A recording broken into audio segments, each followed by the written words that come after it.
यहाँ बुलाने के लिए, समय निकाल कर आने के लिए और कुछ सवाल रखने के लिए। मैं अक्सर जो ये शाम की बैठक होती है जिसमें अपने आप को प्रबुद्ध कहने या समझने वाले लोग जुटते हैं सवाल लेकर कि बिहार की ये दुर्दशा कैसे है, क्यों है, कैसे सुधार होगा, जन स्वराज पर कैसे भरोसा कर लें, पहले वाले ने ठगा है तो आप नहीं ठगेंगे। तो अक्सर इन बैठकों की में मैं प्लेटो का एक वक्तव्य है जो उसी से शुरू करता हूँ। ग्रीस के बहुत बड़े दार्शनिक थे प्लेटो। आज से सैकड़ों साल पहले उन्होंने कहा, if you do not participate in democracy be ready to be ruled by your inferiors. अगर समाज में लोकतांत्रिक प्रक्रिया में आप भागीदार नहीं हैं तो इस बात के लिए तैयार रहिए कि कोई मूर्ख आदमी राजा बनकर आप पर शासन करेगा। तो जो बिहार की दुर्दशा है उसका एक बड़ा कारण ये है कि यहाँ पर अपने आप को प्रबुद्ध कहने समझने वाले लोगों ने कहीं न कहीं राजनीति से किनारा कर लिया है।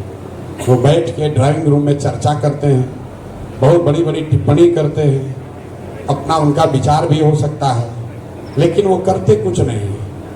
लोकतंत्र में भागीदार होने का मतलब ये नहीं है कि हर व्यक्ति राजनीति में आ जाए और चुनाव लड़ने लगे या संगठन करने लगे।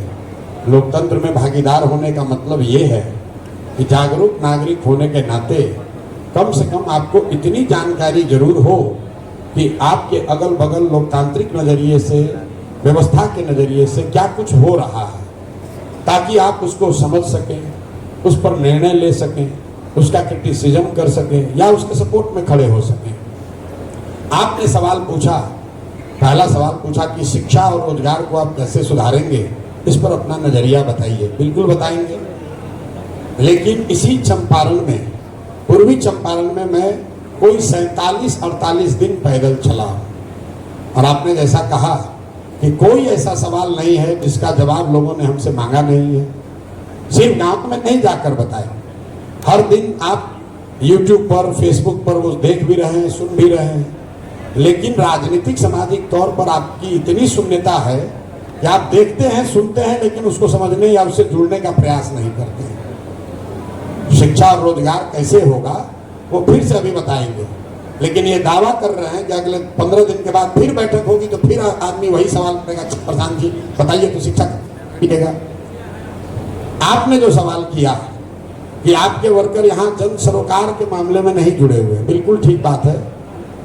बिल्कुल मैं ऐसा कहता हूँ कि हमारे लोगों को ये इस तरह के जन सरोकार के मामलों में नहीं जुड़ना चाहिए। आपका पेड़ जब सूख रहा है, पेड़ के जड़ में घुन लग गया है,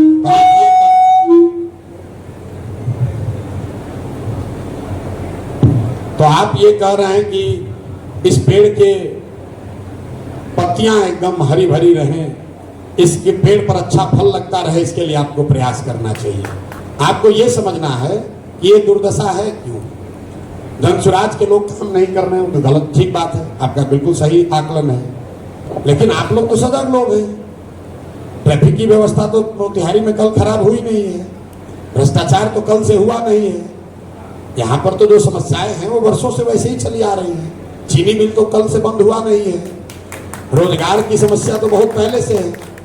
और आपके यहाँ सांसद एक चुनकर आए हैं, एक बार नहीं, 2 बार नहीं, 4 बार नहीं, 6 बार नहीं, 7 बार से एक ही व्यक्ति चुनकर आ रहा है। तो या तो उन्होंने बहुत अच्छा काम किया है जिसकी वजह से आप बहुत सजग होकर उनको वोट देते हैं, या फिर आप जो कह रहे हैं, जो भोग रहे हैं और जो इस तरह से वोट देते हैं, उन दोनों में कोई सरोकार नहीं है। क्योंकि वोट तो उनको मोतिहारी के लोगों ने ही दिया है, पंजाब के लोगों ने तो दिया नहीं है। तो आप चाहते हैं कि कोई आकर आपके लिए ट्रैफिक की लड़ाई लड़े, भ्रष्टाचार खत्म कर दे, और जब वोट देने की बात हो तो उस समय आपको मंदिर मस्जिद दिखेगा, हिंदू मुसलमान दिखेगा, आपको अपनी जाति दिखेगी, कौन आपकी मदद के, कौन आपके मोहल्ले का है वो दिखेगा। तो कैसे सुधार होगा, कैसे सुधार होगा। हम 2 बरस से घूम रहे हैं, हर गांव में एक ही भाषण देते हैं। कितना लोग तो सुनते सुनते बोर हो गया है। जो हमारी कई सभा को सुनता है वो कहता है हमको मालूम है इसके बाद अब यही बोलेंगे। क्योंकि हम नई बात बताते नहीं, नई बात बताने के लिए कुछ है नहीं। जिस गांव में जाकर जो बात बता रहे हैं वो सीखता है, फिर दूसरे गांव में जाकर बताते हैं तो उसके लिए तो नया ही है। कम से कम 5000 गांव में हमने जाकर एक ही सवाल मैंने किया कि भाई बताओ, और कुछ हो या ना हो, तुम्हारे गांव परिवार, तुम्हारे पंचायत में शिक्षा रोजगार होना चाहिए कि नहीं होना चाहिए? बड़ा लोग उत्साहित होकर हाथ उठाता है, कहता नहीं होगा ही होगा, होना ही चाहिए, कितना कैसे नहीं होना चाहिए। इतनी समझ तो हम लोग को सबको है कि पढ़ाई रोजगार होना चाहिए। उसको नहीं पता है कि अगला सवाल क्या होने वाला है। फिर हम कहते हैं कि अच्छा अपने अपना बच्चा का चेहरा याद करो और अपने बच्चों के नाम पर बोलो कि आज तक क्या तुमने जीवन में कभी अपने बच्चों के पढ़ाई रोजगार के लिए वोट दिया? 5000 गांव में आज तक किसी ने हाथ नहीं उठाया है।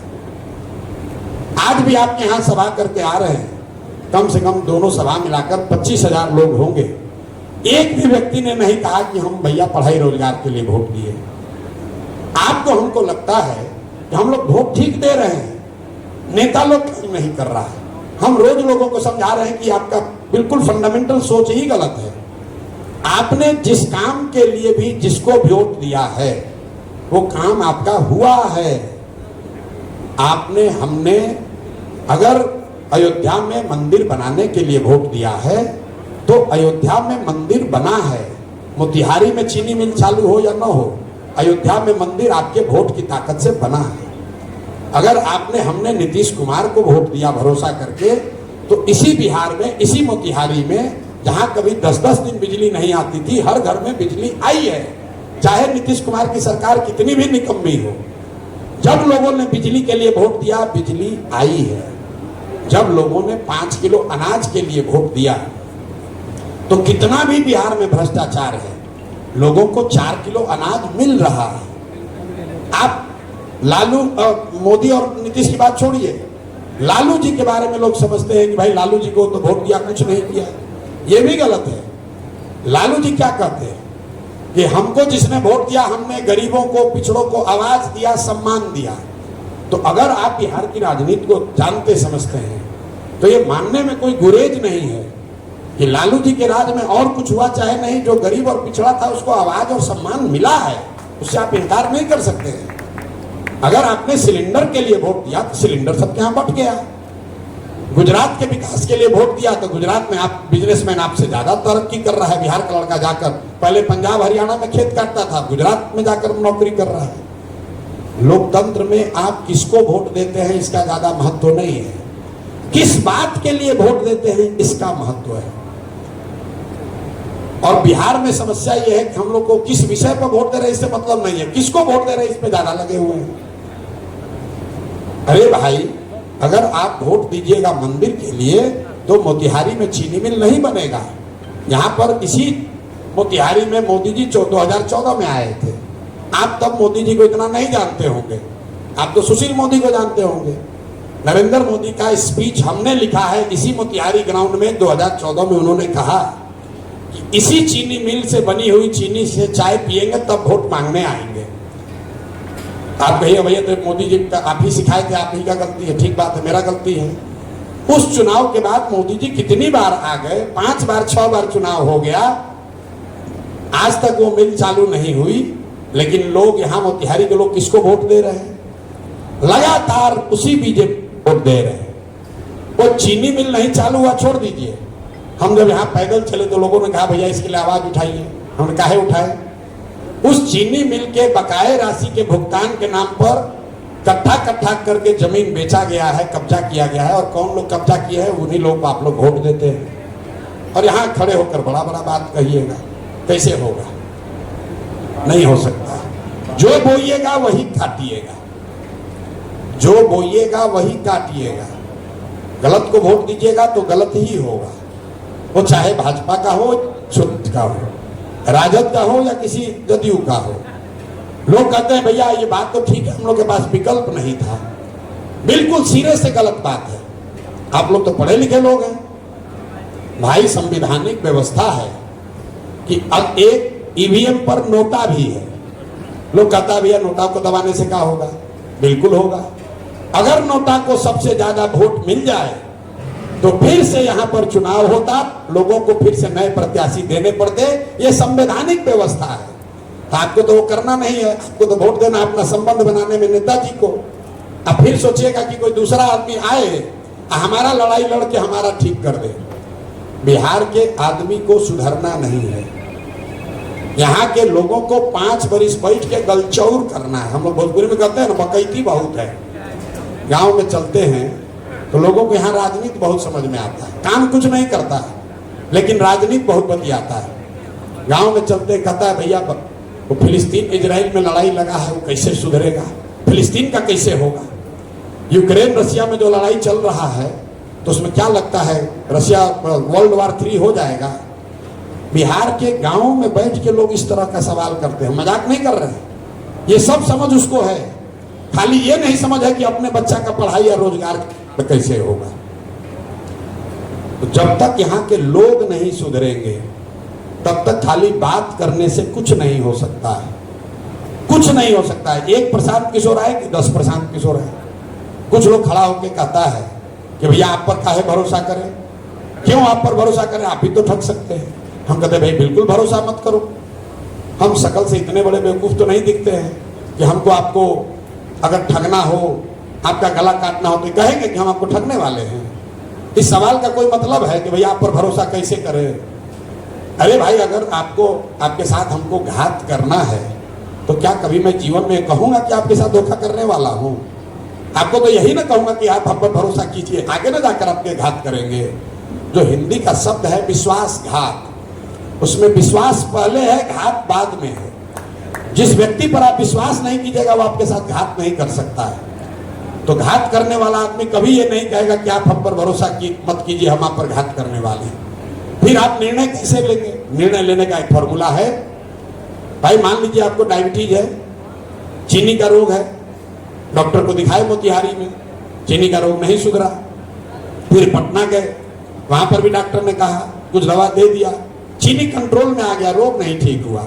फिर आप दिल्ली गए, एकदम आप घबराए हुए, भैया चीनी का रोग हो गया, बड़ा संकट आ गया है।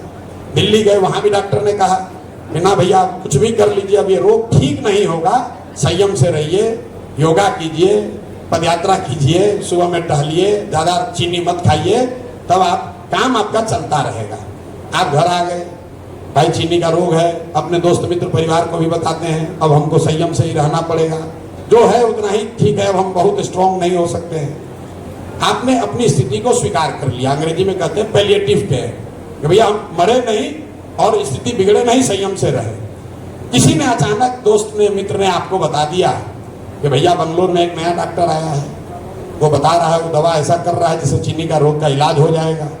आप तुरंत कहिएगा भाई चलो यार एक बार बंगलोर भी ट्राई कर लेते हैं। डॉक्टर के पास आप पहुंचे, डॉक्टर ने कहा, डॉक्टर साहब ने पूछा कि सर आपने सुना है आप चीनी के रोग का इलाज जानते हैं, तो कहेगा हाँ भाई एक दवा तो आई है लेकिन अंडर ट्रायल दवा है।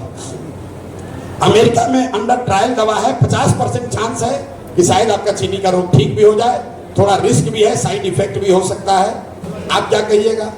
अगर आप कंसेंट दीजिए तो हम ट्राई करते हैं, आपको हम दवा लिख सकते हैं। आप क्या कहिएगा? चलो भाई 50% तो चांस है, देख लो शायद ठीक हो जाए। आप क्यों कहते हैं? क्योंकि 50% संभावना है कि रोग आपका ठीक हो जाए। तो बिहार में जन सुराज वही नई दवा है, गारंटी कुछ नहीं है, हम भी ठग सकते हैं, लेकिन जो आपके पास पहले से विकल्प है वो एक्सपायर दवा है। भाजपा है, राजद है, जदयू है, कांग्रेस है, उसको देख लिए, वोट दे लिए, उसका राज बना दिए, उसको भोग लिए, समझ लिए कि भैया इससे सुधार नहीं होने वाला है। एक नई दवा आई है जिसका नाम है जनसुराज। इसमें सुधार हो भी सकता है, नहीं भी हो सकता है, निर्णय आपको करना है कि आप एक्सपायर दवा खाना चाहते हैं कि नया दवा ट्राई करना चाहते हैं। जनसुराज भी नहीं सुधरेगा, 5 वर्ष में उसको भी हटा दीजिएगा। लोकतंत्र का नियम जो है, आप लोग तो सब पैसे वाले लोग हैं, दक्षिण के राज्यों में जाते होंगे, पूरे देश की जो इकोनॉमी है उसका 1/3 इकोनॉमी सिर्फ 5 राज्यों में है। सिर्फ 5 राज्यों में देश का 1/3 जीडीपी है। केरल, तमिलनाडु, कर्नाटक, आंध्र प्रदेश और तेलंगाना, इन 5 राज्यों में देश की 1/3 अर्थव्यवस्था है। इन 5 राज्यों में भाषा अलग अलग बोली जाती है, अलग अलग दल के लोग वहां नेतृत्व कर रहे हैं। अलग अलग विचारधारा के लोग हैं। फिर वहां पर इतनी तरक्की क्यों हुई है? वहां पर भी तो बड़ा भ्रष्टाचार है, वहां पर भी इसी देश का संविधान है, वहां का भी नेता सब हरिश्चंद्र नहीं है। लेकिन उन पांचों राज्यों में एक चीज कॉमन है जिसने उन राज्यों को आगे बढ़ाया, वो ये कि पिछले 78 साल में उन पांचों राज्य में कोई भी दल, कोई भी नेता आज तक 10 वर्ष से ज्यादा मुख्यमंत्री नहीं बना है। जनता वहां पलटती रहती है, किसी को मौका दिया, काम नहीं किए, काम किया, आपको हटा के दूसरे को देता है। लोकतंत्र जिंदा है। बिहार में 35 वर्ष हो गया, बदलना ही नहीं। एक बार वोट देने लगे अपने सांसद महोदय को, तो सांसद महोदय चाहे मोतिहारी को ले जाके बेच दें, फिर भी आप लोग वोट उन्हीं को दीजिएगा। अब फिर अपेक्षा कीजिएगा कि सुधार हो, तो सुधार तब होगा जब आप लोकतंत्र को जिंदा कीजिएगा। जब नेताओं किसकी भी है, साइड इफेक्ट भी हो सकता है। आप क्या कहिएगा? अगर आप कंसेंट दीजिए तो हम ट्राई करते हैं, आपको हम दवा लिख सकते हैं। आप क्या कहिएगा? चलो भाई 50% तो चांस है, देके देख लो, शायद ठीक हो जाए।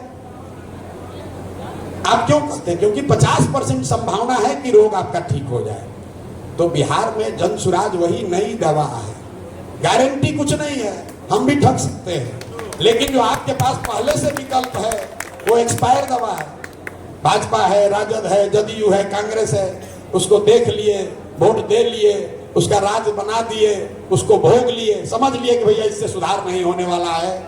एक नई दवा आई है जिसका नाम है जनसुराज। इसमें सुधार हो भी सकता है, नहीं भी हो सकता है। निर्णय आपको करना है कि आप एक्सपायर दवा खाना चाहते हैं कि नया दवा ट्राई करना चाहते हैं। जनसुराज भी नहीं सुधरेगा 5 वर्ष में, उसको भी हटा दीजिएगा। लोकतंत्र का नियम जो है, आप लोग तो सब पैसे वाले लोग हैं, दक्षिण के राज्यों में जाते होंगे, पूरे देश की जो इकोनॉमी है उसका 1/3 इकोनॉमी सिर्फ 5 राज्यों में है। सिर्फ 5 राज्यों में देश का 1/3 जीडीपी है। केरल, तमिलनाडु, कर्नाटक, आंध्र प्रदेश और तेलंगाना, इन 5 राज्यों में देश की 1/3 अर्थव्यवस्था है। इन 5 राज्यों में भाषा अलग अलग बोली जाती है, अलग अलग दल के लोग वहां नेतृत्व कर रहे हैं, अलग अलग विचारधारा के लोग हैं। फिर वहां पर इतनी तरक्की क्यों हुई है? वहां पर भी तो बड़ा भ्रष्टाचार है, वहां पर भी इसी देश का संविधान है, वहां का भी नेता सब हरिश्चंद्र नहीं है। लेकिन उन पांचों राज्यों में एक चीज कॉमन है जिसने उन राज्यों को आगे बढ़ाया, वो ये कि पिछले 78 साल में उन पांचों राज्य में कोई भी दल, कोई भी नेता आज तक 10 वर्ष से ज्यादा मुख्यमंत्री नहीं बना है। जनता वहां पलटती रहती है, किसी को मौका दिया, काम नहीं किए, काम किया, आपको हटा के दूसरे को देता है। लोकतंत्र जिंदा है। बिहार में 35 वर्ष हो गया, बदलना ही नहीं। एक बार वोट देने लगे अपने सांसद महोदय को, तो सांसद महोदय चाहे मोतिहारी को ले जाके बेच दें, फिर भी आप लोग वोट उन्हीं को दीजिएगा। अब फिर अपेक्षा कीजिएगा कि सुधार हो, तो सुधार तब होगा जब आप लोकतंत्र को जिंदा कीजिएगा। जब नेताओं के मन में डर होगा, चाहे वो भाजपा का हो या जनसुराज का, कांग्रेस का हो या राजद का, जब उसके मन में डर होगा कि मैं मोतिहारी की ट्रैफिक व्यवस्था नहीं ठीक कराऊंगा तो अगली बार जनता हमको हराएगी। उसको तो डर है नहीं, उसको मालूम है कि लालू के डर से हमको सब वोट देवे करेगा, और लालू को भी मालूम है कि सब जितना मुसलमान है भाजपा के डर से हमको वोट देवे करेगा। आप लोगों ने अपना मेयर चुना है, कितने बड़े प्रकांड विद्वान को चुना है आपको मालूम है, हम नाम नहीं लेना चाहते। किस आधार पर चुना है वो भी आपको मालूम है। तो कम से कम मोतिहारी के प्रबुद्ध लोगों को तो जरूर शर्म आनी चाहिए कि जब आप गलत लोगों को चुनोगे, भू माफिया को चुनिएगा, शराब के माफिया को चुनिएगा, बालू माफिया को चुनिएगा, फिर उसके बाद आके कहिएगा कि हमारा मोतिहारी सुधर क्यों नहीं रहा है। आप तो सिटीजन्स फोरम चलाते हैं, किस आधार पर चुना है आप बता दीजिए। हमारे दल का तो कोई नहीं है, ना हम चुनाव लड़े हैं। लेकिन आप गलत बोइएगा तो गलत ही तो काटिएगा भाई। बिहार में आदमी चाहता है कि हम लूट के घर अपना भरते रहें, अब पूरा समाज ईमानदार हो जाए। कैसे होगा भाई? हम गांव-गांव में कहते हैं, आप कह रहे हैं मुखिया चोरी कर रहा है। भाई तुम 500 रुपया लेके मुखिया को वोट दोगे, मुर्गा भात खा के वोट दोगे विधायक को, दूध को पाउच पीकर सौदा करोगे कि वोट किसको देना है, तो आपका मुखिया विधायक चोर नहीं होगा तो हरिश्चंद्र होगा। वो 30 लाख रुपया देके 40 लाख रुपया देके मुखिया बना है, तो आप कितनों धरना प्रदर्शन कर लीजिए, ईमानदार हो जाएगा? वो गेहूं बेच के रुपया लाएगा अपना? तो भाई जब आप यहाँ के आदमी को तो चोरी भी करने का अकल नहीं है। 500 रुपया लिया, उसी में खुश हो गया, उसको चोरी भी नहीं करने आ रहा है। बाहर के लोग कम से कम अपना वोट का कुछ कीमत भी तो लगा रहा है। यहाँ पर तो जो मिला भाई वही लो, जल्दी दो। हम तो मन से खुलेआम कहते हैं भाई अपने जात वाले को ही वोट दीजिए। आप लोग अपने जात वाले को ही वोट दीजिए अगर अच्छा लगता है तो। लेकिन अपने जात वाले को वोट दे रहे हो तो अपने वोट का कीमत तो लगाओ। मुफ्त में काहे दे रहे हो? आप लोग तो व्यापारी लोग हैं। आप कपड़ा बेचते हैं, किसी जायसवाल को मारवाड़ी को कपड़ा बेचिएगा, मुफ्त में दे दीजिएगा, 2-4-5% डिस्काउंट दे दीजिएगा ज्यादा। अपने जात वाले को कोई यादव समाज का है, वो दूध बेच देगा, 50 रुपए का दूध मुफ्त में दे देगा। आप 50 रुपया का दूध, 10 रुपया का सब्जी, 200 रुपया का कपड़ा अपने जात वाले को मुफ्त में नहीं देते हैं, लेकिन लाखों रुपया का वोट अपने जात वाले को मुफ्ते में दिए जा रहा है। काहे आपका सम्मान करेगा कोई? क्यों सम्मान करेगा? अरे अपने जात वाले को देना है दो, लेकिन उससे उसका भाव तो लो अपना भाई वोट का। महाराष्ट्र में अभी चुनाव हुआ, मोदी जी का बहुत वहां जलवा है, लेकिन लोकसभा में उसी महाराष्ट्र में 35 सांसदों को महाराष्ट्र के लोगों ने हरा दिया। हराने का फायदा क्या हुआ? उसी महाराष्ट्र में सारे लोगों के लिए, बेरोजगारों के लिए भाजपा की सरकार ने 1000 रुपया का स्टाइपेंड महीना घोषित किया। सोयाबीन के दाम का जो घट के 2500 हो गया था, वहां जाकर 6000 रुपया सोयाबीन का दाम किया। फिर लोगों ने विधानसभा में फिर भाजपा को जिताया है। बिहार के लोगों ने क्या करना है? अरे भैया लालू के जंगल राज ना आवे के कहीं, चलो फिर भाजपा के दो। और चंपारण इसका सबसे बड़ा उदाहरण है। मोतिहारी आप देख लीजिए, आप किसको जिता रहे हैं। अगर जनसुराज के भी लोगों को ये लग जाए कि जीतने के बाद हम काम करें न करें, जनता हम ही को वोट देगी, तो जनसुराज के लोग भी काम नहीं करेंगे। अगर आप दुकान में गए बगैर आपको रुपया मिलने लगे तो कहे जाइएगा दुकान पर बैठ। अगर किताब पढ़े बगैर हमको 90% नंबर आएगा, हम काहे किताब पढ़ेंगे भाई? तो जरूरत इस बात की है, जो आपने कहा कि बिहार में लोकतंत्र को जिंदा किया जाए, एक विकल्प बनाया जाए, उसके बाद आप तीनों में देखिए जो अच्छा लगता है उसको दीजिए वोट। ये बंधुआ मजदूरी खत्म कीजिए कि भाई कितना खराब है भाजपा का आदमी, लालू से तो ठीक है, चलो भाई इसी को देते हैं, रोके गा के गरिया के। जो मुस्लिम साथी देखिए लोग की कितनी दुर्दशा, आप लोग तो फिर भी अच्छा जी रहे हैं, पैसा रुपया कमा रहे हैं, बाल बच्चे आपके सेटल्ड हैं। मुसलमानों की दुर्दशा देखिए। दलितों के बाद सबसे ज्यादा गरीबी फटेहाली अगर कहीं है तो मुसलमानों के बीच में है। भाई 30 वर्ष से लोग लालू जी को वोट दिए जा रहा है। 30 वर्ष से लालू जी को लालू जी के ललटेन में किरासन तेल बन के जल रहा है। क्यों? क्योंकि इनके पास विकल्प नहीं है। और जब कोई विकल्प आता है तो जनता या समाज उसके लिए खड़ा नहीं होती।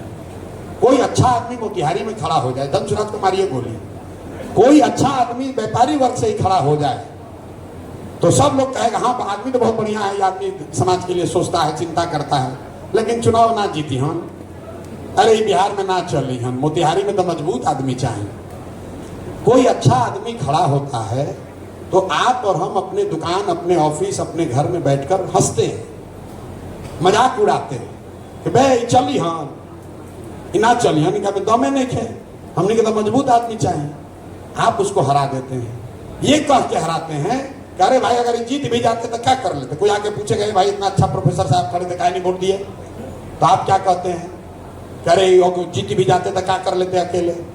मेरे भाई आपको समझना चाहिए कि जब एक अच्छे आदमी को आप वोट नहीं देते हैं जिसकी वजह से वो हारता है, तो 100 अच्छे आदमी का मनोबल टूटता है, वो राजनीति में नहीं आता है।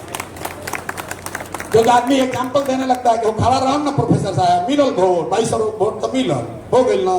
कभी आपकी हिम्मत होती है कि भाई हम भी करें, समाज के लिए कुछ खड़ा हो।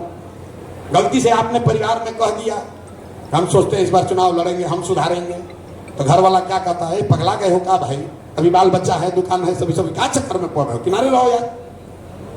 तो हमारी भूमिका क्या है, जनसुराज की भूमिका क्या है? समाज में सैकड़ों अच्छे लोग हैं जो कुछ करना चाहते हैं, उनको हिम्मत नहीं पड़ती है। जानता है नेता के पास जाएंगे, उसे कहेगा 2 करोड़ रुपया दो, बदमाशी करेगा, बदतमीजी करेगा, उससे आपसे बात नहीं ठीक करेगा। कम से कम जनसुराज में आपको ये डर नहीं है कि हम जाएंगे प्रशांत किशोर से मिलने तो प्रशांत किशोर आपसे चंदा मांगेंगे, ये डर तो नहीं है। ये आपको डर नहीं है कि आप प्रशांत किशोर से मिलने आएगा तो आपसे कोई बदतमीजी करेगा, कोई आपको गाली गलौज करेगा। आप जीतिएगा अपनी ही ताकत से। हमारी भूमिका कुम्हार की है। जो घड़ा है वो तो मिट्टी और चाक से ही बनता है। कुम्हार कितना भी होशियार हो, बढ़िया मिट्टी और चाक न हो तो घड़ा नहीं बना सकता है। लेकिन अच्छी मिट्टी और चाक हो और थोड़ा सा कोई सहारा दे दे तो बढ़िया घड़ा बन सकता है। तो हम क्या कर रहे हैं, जन स्वराज में वो कोशिश कर रहे हैं कि समाज के वैसे लोग जो अदरवाइज राजनीति में नहीं आते, जो अदरवाइज चुनाव लड़ने का जीवन में नहीं सोचते, उनको जाकर हाथ पैर जोड़ रहे हैं, उनको चिरौरी कर रहे हैं, समझा रहे हैं, भाई आप आइए, आप चुनाव लड़िए, पैसे का चिंता मत कीजिए, संसाधन का चिंता मत कीजिए, चुनाव लड़ने लड़ाने व्यवस्था का चिंता मत कीजिए, वो सब चिंता हम लोग मिलकर करेंगे। आपको ये ऑफर आया, आप अपने घर गए, आपने कहा भाई मेरा मन तो बहुत दिन से था लेकिन सब लोग तुम लोग मना कर रहे थे, अब प्रशांत किशोर कह रहा है कि हम मोतिहारी में लड़के जीत सकते हैं। तो घर वाला कहेगा अच्छा ठीक है, आपका बहुत दिन से मन था, प्रशांत किशोर को और कुछ आए थे नहीं, चुनाव तो आता है, चलो लड़िए, उनके साथ लड़ के देख लीजिए। तो वैसे कुछ लोग हिम्मत करके सामने आएंगे, क्योंकि 30-35 साल से यहाँ अच्छा आदमी राजनीति में आ ही नहीं रहा, तो एक दिन में तो सुधरेगा नहीं। कुछ अच्छे लोग अगर आएंगे, वो लोग चुनाव जीतेंगे, वो लोग चुनाव जीते या न जीते राजनीति में सक्रिय होंगे तो उसका फायदा होगा। कई लोग, आप लोग ये सोच रहे हैं कि चुनाव ये जीतेंगे कि नहीं जीतेंगे। मेरे भाई ये सरासर गलत बात है। आपको चर्चा ये करनी है कि प्रशांत किशोर को ये प्रयास करना चाहिए कि नहीं करना चाहिए, क्योंकि बिहार को सुधारने का प्रयास आज हो या 10 वर्ष के बाद हो, प्रयास हम करें या आप करें, करना तो किसी न किसी बिहार के ही आदमी को पड़ेगा। कोई तमिलनाडु से आके बिहार को सुधारेगा नहीं। तो आपको चर्चा ये करनी चाहिए कि ये प्रयास ठीक हो रहा है कि नहीं, इस प्रयास में क्या कमी है, उसको कैसे सुधारा जाए। परिणाम की चिंता किए बगैर, हाँ प्रयास तो बढ़िया हो रहा है लेकिन जीतेंगे नहीं, अरे भाई परिणाम, राजनीति सिर्फ चुनाव नहीं है।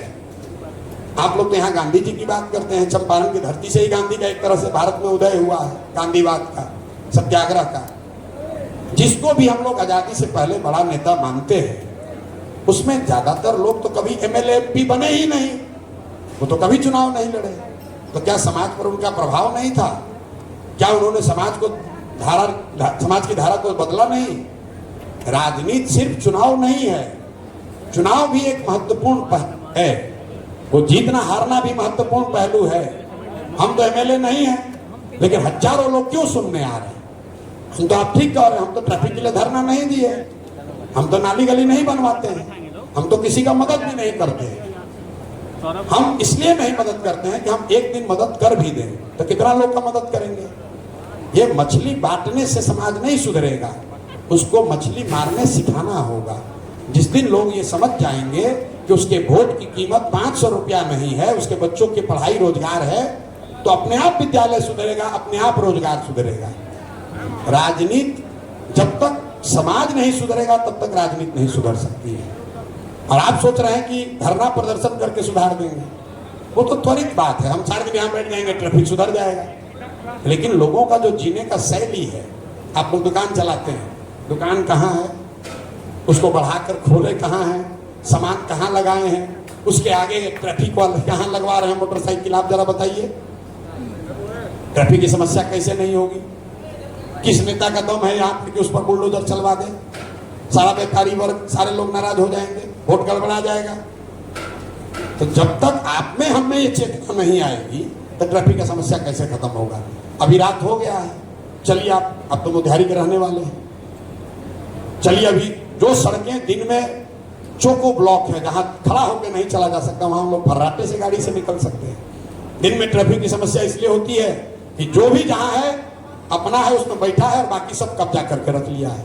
जो सरकारी जमीन है, जो पब्लिक की जमीन है, उसमें आपने सामान डिस्प्ले कर दिया, उसके आगे आपने मोटरसाइकिल गाड़ी लगा दिया, उसके आगे बैठने की व्यवस्था कर दी। तो कुछ दोष सरकार का है, लेकिन उससे ज्यादा दोष हमारा आपका है। जब तक हम लोग नहीं सुधरेंगे तब तक प्रशांत किशोर आए, मोदी आए, लालू आए, नीतीश आए, कोई इसको सुधार नहीं सकता है। बिहार के लोगों को सुधरना होगा। दूसरे राज्य के नेता यहाँ से बिल्कुल अलग नहीं हैं, लेकिन लोगों में चेतना है। यहाँ के लोग भी अगर चेतना वाले होंगे, आप सजग होइएगा तो सुधार होगा। चीनी मिल का जमीन जब बिक रहा था तो जिन नेताओं ने उन जमीन को खरीदा है उसको वोट नहीं देते तो डर होता। भाई साहब संघ के बैठे हुए हैं, संघ से उन्होंने सवाल भी पूछा। तो मेरे भाई, जहां तक संघ में को हम जानते हैं, संघ में तो आप ही लोग कहते हैं कि जो अच्छा है, जो समाज में अच्छा है वो संघ का है। अलग अलग विचारधारा के मानने वाले लोग अच्छे लोग हो सकते हैं, तो सबका स्वागत है। आप संघ में भी स्वागत करते हैं, हम जनसुराज में भी स्वागत कर रहे हैं।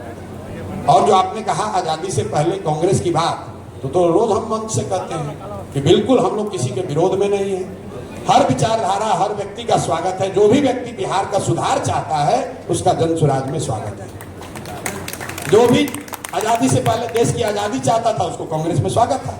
उसमें संघ के विचारधारा वाले लोग भी बहुत लोग कांग्रेस में जुड़े हुए थे, कम्युनिस्ट भी जुड़े हुए थे, अम्बेडकर भी जुड़े हुए थे, जिन्ना भी जुड़े हुए थे।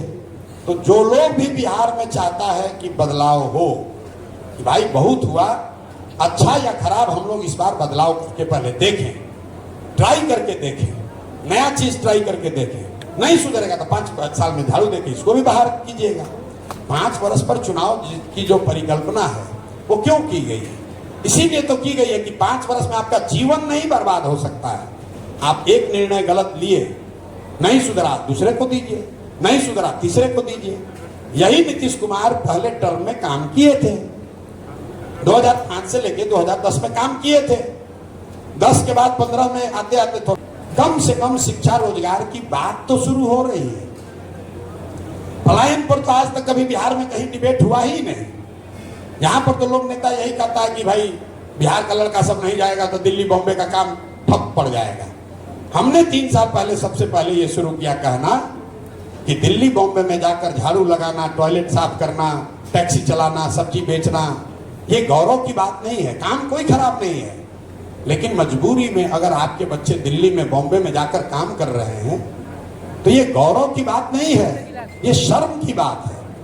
आप देखिए सारे बयान, नीतीश कुमार का देख लीजिए, लालू जी का देख लीजिए, तेजस्वी का देख लीजिए, मोदी जी का देख लीजिए। मोदी जी अभी आए थे मधुबनी में, यहाँ पर तो सब भाजपा के वोटर हैं ज्यादातर लोग।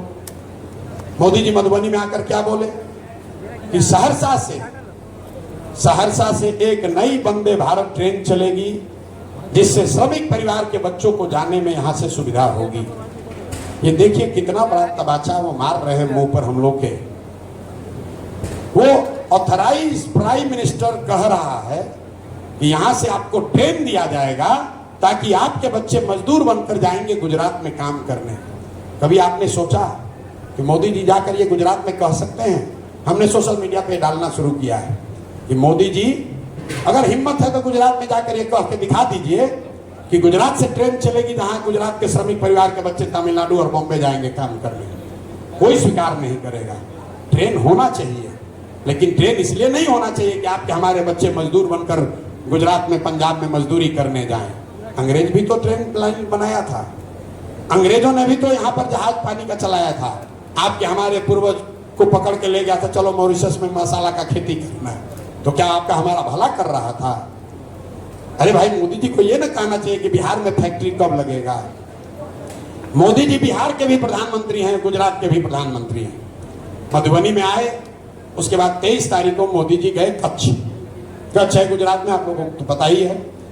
आपसे मैं आग्रह करूंगा, आप लोग सब भाजपाई, ज्यादातर भाजपा के वोटर यहाँ हैं, मोदी जी के फैन हैं आप लोग। मोदी जी का गुजरात का भाषण सुन लीजिए और बिहार का भाषण सुन लीजिए। कच्छ में जाकर उन्होंने कहा कि कच्छ के मेरे भाइयों, दुनिया का सबसे बड़ा सोलर पार्क अब हमारे कच्छ में होगा। तो मोदी जी जब गुजरात में भाषण देते हैं तो कहते हैं यहाँ पर गुजरात समिट होगा, बुलेट ट्रेन बनेगा, गिफ्ट सिटी बनेगी, इंडस्ट्रियल डेवलपमेंट होगा। गुजरात जब 75 साल का हो तो अभी से उसका विजन हो जाना चाहिए कि गुजरात में शिक्षा का स्तर क्या होगा, इंडस्ट्री का स्तर क्या होगा। वही मोदी जी आए मधुबनी में तो उन्होंने कहा कि 9 करोड़ बिहारी लोग 5 किलो अनाज आपको मिल रहा है कि नहीं मिल रहा है, ये मोदी की गारंटी है। तो आपको हमारे बच्चों को 5 किलो अनाज बेच रहे हैं और गुजरात में जाकर फैक्ट्री की बात कर रहे हैं। आपको तय करना है कि आपको फैक्ट्री बिहार में चाहिए, ग्रोथ बिहार में चाहिए कि गुजरात में चाहिए। लेकिन सब सुनने समझने के बाद आप फिर जाकर भाजपा का बटन दबाइएगा तो फिर कैसे सुधार होगा? और अगर आपको वही करना है तो उसी में जिंदा रहिए। तब यहाँ का बिजनेसमैन कभी गुजरात के बिजनेसमैन से compete नहीं कर पाएगा, कभी जीवन में नहीं कर पाएगा। बिहार में कोई बिजनेसमैन एक को बता दीजिए जो बिलियनर हो, जिस मतलब भारत में अभी दुनिया में सब तीसरे नंबर पर सबसे ज्यादा बिलियनर्स हैं। 13 करोड़ की आबादी में एक आदमी बिलियनर हो तो बता दीजिए। आप लोग तो सब पैसे वाले लोग हैं, हम तो एकदम डंके की चोट पर कहते हैं बिहार में किसी को 100-200 रुपया हो जाए तो पता ही नहीं उसको चल रहा है कि हम धरती पर चलें कि आसमान में चलें, कि 100-200 बाप रे बाप इनके पास इतना रुपया है। 200 करोड़ रुपया लेकर जाइएगा तो नरीमन पॉइंट पर देखो फ्लैट नहीं खरीद पाइएगा। हम लोग इतना पीछे हैं, सिर्फ राजनीति के तौर पर नहीं पीछे हैं, शिक्षा में नहीं पीछे हैं, रोजगार में नहीं पीछे हैं, आपके उद्योग धंधे बिजनेस व्यापार में भी पीछे हैं। कोई बिहार का बिजनेसमैन ये खड़ा होकर नहीं कह सकता है कि हम गुजराती बिजनेसमैन से बात कर सकते हैं। बहुत होगा तो उसका डिस्ट्रीब्यूटर हो जाइएगा, CNF एजेंट चला लीजिएगा। यहाँ तो कुछ नहीं बनाते हैं हम लोग, हम और आप। अगर सुधार चाहिए तो आपको भी सुधरना होगा, हमको भी सुधरना होगा, नया प्रयास करना होगा। तमिलनाडु को तमिलनाडु के लोगों ने सुधारा। आप में से कुछ लोग जानते होंगे शिवसेना का जो जन्म हुआ, शिवसेना का जन्म बिहारियों के खिलाफ आंदोलन करके नहीं हुआ। बाला साहब ठाकरे ने वहां पर आंदोलन चलाया था कि लुंगी वाला जितना है सबको भगाओ बॉम्बे से, क्योंकि उस जमाने में 60 और 70 के दशक में बॉम्बे में जितने वेटर बैरा वैरा थे वो सब मद्रास के लोग होते थे। आज स्थिति क्या है? महाराष्ट्र के लोग जा रहे हैं तमिलनाडु में फैक्ट्रियों में काम करने, क्योंकि तमिलनाडु में तरक्की हो गई। वहां द्रविड़ियन आंदोलन हुआ, कामराज आए, उन्होंने अपने बच्चों के, तमिलनाडु के बच्चों की पढ़ाई में दम लगाया, वहां पर सुधार हुआ। तो आज तमिलनाडु की इकोनॉमी, देश का 60% कार तमिलनाडु में बन रहा है, महाराष्ट्र में नहीं बन रहा है।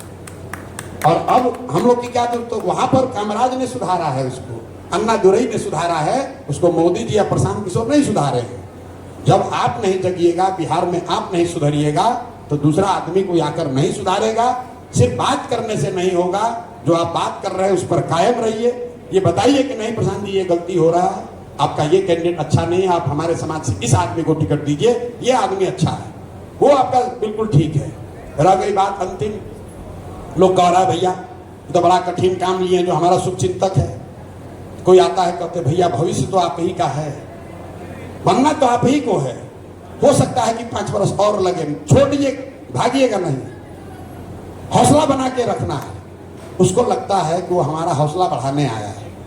मेरे भाई उसकी दुर्दशा देखिए। इफेक्टिवली वो आदमी ये कह रहा है कि 30-35 बरस से कुचा के अभी मन नहीं भरा है, 5 वर्ष और कुचाएंगे, तब तक आप प्रयास करते रहिए तो 30 में आपको वोट देंगे। अरे भाई हम तो पहले ही कायम है कि 10 वर्ष लगे कि 15 वर्ष, हम तो लगे ही हुए हैं। जीवन आपका नरक हुआ है और आप कह रहे हैं कि नहीं अभी 5 वर्ष और लग सकता है, तो लगाओ 5 वर्ष और भोगो। जब तुमको यही मजा आ रहा है और इतना नहीं दूसरा आदमी क्या कहता है, भाई चलो मौका मिल गया, देखो विकल्प मिला, इसके साथ होते हैं। लेकिन यहाँ लोग क्या कह रहा है, जो मेरा प्रशंसक है, भैया काम एकदम बढ़िया कर रहे हैं, आप बहुत बढ़िया बोल रहे हैं, छोड़िएगा मत, भविष्य आप ही का है, सब लोग आप ही की ओर देख रहा है। बहुत होगा तो यही होगा कि इस बार नहीं होगा तो 30 में होगा। अरे भाई तो 5 वर्ष और अभी कुचाओगे, अभी नहीं मन भरा है तो कुचाओ 5 वर्ष और। हमको बता रहा बड़ा कठिन काम लिए है। अरे भाई अभिमन्यु चक्रव्यूह में घुसे, उसको नहीं तोड़ पाए, मार दिए गए, लेकिन इतिहास अभिमन्यु की शौर्य गाथा गा रहा है। उनको घेर कर मारने वाले का गाथा कोई नहीं गाता है। तो अगर बिहार को सुधारने के इस प्रयास में हमारा नुकसान भी हो रहा है तो उसका कोई गम नहीं है। हम सोच समझ कर घुसे हैं कि ये कठिन काम है, और कठिन है इसीलिए हमको करना है। तय आप कर लीजिए कि आपको उसमें जुटना है कि बाहर बैठ के कमेंट्री करना है। अगर आपको लग रहा है कि प्रयास ठीक है, परिणाम कुछ भी हो, प्रयास ठीक है तो जुड़िए, मन से तन से जुड़िए। धन बचा के भी रखिए भाजपा के लिए, लेकिन कम से कम मन से तो जुड़िए, अपने बच्चों के लिए जुड़िए। और पैसे वालों की बैठक में हम एक और बात कहते हैं, लोगों को लगता है अरे भाई हम तो ठीक हैं, हम तो बिहार में है ये हैं, साथ में हमारा एक बिजनेस कानपुर में भी खोल लिए हैं, गुजरात में भी फैक्ट्री लगा रहे हैं, बाल बच्चा को वहाँ शिफ्ट कर दिए हैं, हमारा क्या होगा, हम तो ठीक है, मेरा दुनिया चल रहा है। ऐसी बात नहीं है। जो गरीब है उसका नुकसान तो है ही, लेकिन जो पैसे वाले हैं उनका ज्यादा नुकसान है। जो गरीब का लड़का है वो मजदूरी करने गया है, जब उसका शरीर थकेगा, बूढ़ा होगा तो वो वापस आएगा अपने गांव। लेकिन आपके बच्चे जो बाहर चले गए, लिख के ले लीजिए, वो दुनिया कभी जीवन में वापस आने वाले नहीं, कभी नहीं आएंगे। जिस मेहनत कर, जो 16-16 घंटा काम करके एक एक दमड़ी बचाकर आपने घर बनाया, दुकान बनाई, फैक्ट्री बनाई, वो बच्चे आपके वापस नहीं आएंगे। हमारी दशा देख लीजिए, हमारा घर का फोटो वीडियो देख लीजिएगा। हमारे बाबूजी 200 बीघा जमीन खरीदे हैं, 4 गो घर बनवाए हैं, वहां दिया बत्ती जलाने वाला भी कोई नहीं है। और हम अगर बिहार में हैं, हम एकदम कुपुत्र तो नहीं है, लेकिन फिर भी हम भी वहां नहीं जा रहे। कैसे जाएंगे वहां गांव में? और हमारे बाद कोई होगा तो वहीं बंगलोर और दिल्ली में बैठे बैठे जमीन उमीन बेच देगा। तो अगर आपको भगवान ने कुछ संसाधन, बुद्धि, व्यवस्था दी है, तो आपकी ये बड़ी जिम्मेवारी है। आप समाज को सुधारने में कंधा लगाइए, कुछ योगदान कीजिए। कई बार बिजनेसमैन ये कहता है, भैया हम लोग तो व्यापारी आदमी हैं, बड़ा डर के रहना पड़ता है। मेरे भाई, अंग्रेजों से ज्यादा डर तो आपको नहीं होगा आज की व्यवस्था से। आजादी की लड़ाई में अगर जमनालाल बजाज नहीं होते, अगर घनश्याम दास बिरला नहीं होते, अगर टाटा नहीं होते, उनको डर नहीं रहा होगा कि अंग्रेजों ने उनका बिजनेस बर्बाद कर देना था। भाई अगर आप डरिएगा तो सब कोई आपको डराएगा, और अगर आप समाज के लिए खड़ा होइएगा, कुछ करना चाहिएगा, तो कोई नहीं डरा सकता है। इसी बिहार में कोई मुखिया बनता है, 4 गो गन में लेकर घूमता है। हम 2.5-3 बरस से पैदल घूम रहे हैं। आप देखिए, इतना ही बड़ी व्यवस्था लेकर चलते हैं, कोई एक सिपाही भी दिख रहा है? आप कोई फोटो वीडियो मेरा दिखा दीजिए, कहीं एक सिपाही भी अगर हम लेकर चल रहे हैं। हमको तो आज तक कुत्ता भी नहीं काटा है। यहाँ आदमी कहता भाई हम पर जान का बड़ा खतरा है। कोई खतरा नहीं है। अगर आपका दिल मजबूत है, नीयत साफ है, खड़े होइएगा, कोई खतरा नहीं है। जब अंग्रेज नहीं डरा सके तो आप क्या डराइएगा? यहाँ का नेता भी क्या डराएगा? आप खुद नहीं करना चाहते हैं तो आपको डर भी लगेगा, आपको समस्या भी दिखेगी। लेकिन समस्या है, इसी के लिए तो लड़ने की जरूरत है। सब अच्छे रहता तो फिर हमारी आपकी जरूरत क्या थी? अब बहुत देर हो गया, अब आप लोग खाना भी खिलाइएगा, नमक का कर्ज भी हो जाएगा, तो कर्ज को अदा करने के लिए कुछ बोल दिए। बाकी शिक्षा और रोजगार पर आपको वीडियो भेजते हैं, उसमें अगर कुछ कमी लगे तो आपसे फिर चर्चा होगी कि बिहार में शिक्षा और रोजगार को कैसे सुधारा जाएगा। इस बात पर रोज टीका टिप्पणी करते हैं। सही बात है, आपने सवाल किया है, उसका जवाब हमको देना है। लेकिन अभी समय बहुत हो गया है, लोगों को घर भी जाना है, नहीं तो अभी कानून व्यवस्था बिहार में बिगड़ना शुरू हो गया है, तो घर वाले भी चिंतित होंगे। आपका तो घर यही मोहल्ले में है, जिसका दूर होगा उसका पत्नी उतनी पूछना शुरू करेगी, अरे भाई पहुंचे कि नहीं पहुंचे। तो बहुत देर हम लोग नहीं रुकेंगे, बाकी संवाद चलता रहेगा। आप लोग सब जुड़िए, ठीक लगे अपने इस मिट्टी के लिए, बिहार के लिए थोड़ा ही सही योगदान कीजिए, समझाइए लोगों को। एक नई व्यवस्था बन रही है, गलती हम लोगों से भी हो सकती है, लेकिन नियत साफ है, किसी के विरोध में नहीं है, बिहार के पक्ष में है, बिहार के लिए कुछ बेहतर करना चाहते हैं। आपको अगर अच्छा लगेगा, आप इससे जुड़ेंगे तो जुड़कर आप इसमें सुझाव भी दे सकते हैं, हम लोग और बेहतर बनाने में योगदान भी दे सकते हैं। बाकी अगली बार ट्रैफिक की समस्या के लिए हम लोग धरना प्रदर्शन करेंगे। तो बहुत धन्यवाद।